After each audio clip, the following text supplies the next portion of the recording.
Have you ever walked away from a conversation with a smile on your face, but a knot in your stomach? You said yes, even though everything inside you was screaming no. You agreed to help, stayed silent to keep the peace, or let someone cross your boundary, just to avoid making them uncomfortable. And then you go home feeling drained, confused, maybe even invisible. If that feels like your story, then you're not weak. You're not broken. You're just too nice. But let's get one thing straight, being nice is not the problem. Being kind, caring, and generous? That's powerful. The real problem begins when your niceness becomes self-abandonment. When your need to be liked silences your true feelings, needs, and desires. Because the real solution isn't changing who you are, it's remembering who you are. Boundaries aren't walls. They're filters. They don't keep people out, they protect your inner space. When you set a boundary, you're not rejecting someone, you're accepting yourself. Practice small boundaries daily. Ask yourself, am I doing this out of guilt, fear, or genuine care? Because real kindness comes from overflow, not obligation. The healthiest relationships are built on mutual respect, not silent sacrifices. You don't have to start with a dramatic no, start by saying, let me think about it, or I'll get back to you. It's about trusting that your needs, time, and energy are just as valuable as anyone else's. And the first step to meeting them is meeting yourself.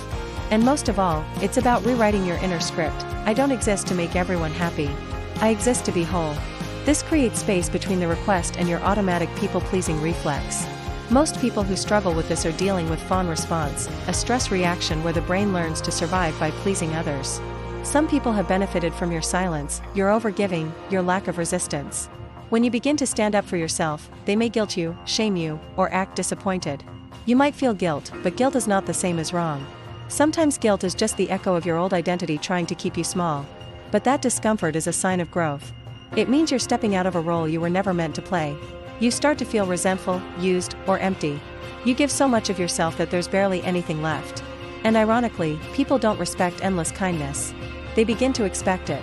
Your boundaries blur, and you become someone who is always there for others, but rarely there for yourself. Maybe you grew up in a home where love had to be earned. You're allowed to say no. You're allowed to protect your peace. When your brain is calculating how to not upset others, instead of asking, what do I truly want? Keep a mental log. This self-awareness is your first weapon. You can't change what you don't recognize. Or maybe you were taught that conflict is dangerous, and being liked was the safest way to exist. So over time, your mind linked niceness with survival. And slowly, you forgot that your own voice mattered too. This video is for those who feel like they're fading into the background of their own life, because they're always putting others first. Let's talk about the psychology behind being too nice, and more importantly, how you can stop it without becoming cold or selfish. Being too nice is often a mask. It's not just about manners, it's often rooted in deeper psychological patterns. But constantly prioritizing others while suppressing your own truth leads to emotional burnout. The first step to breaking this pattern is awareness. Start by noticing the moments when you say yes but mean no. When your mouth smiles but your heart sinks. Next, let's talk about boundaries. Now, understand this truth. Not everyone will like the new you, and that's okay. Build your self-worth not on how much you do for others, but on who you are without the performance. Start checking in with your emotions. Also, learn to embrace small doses of discomfort. Saying no might feel awkward at first, but it builds emotional muscle. Healing from the too nice habit is not about becoming rude, it's about becoming real. So, if you've been living a life where you constantly silence your truth just to keep others comfortable, it's time to remember, you're allowed to take up space. Being kind is beautiful. But being too nice, at the cost of yourself, is a wound disguised as virtue. This is your reminder, you don't have to earn love through sacrifice.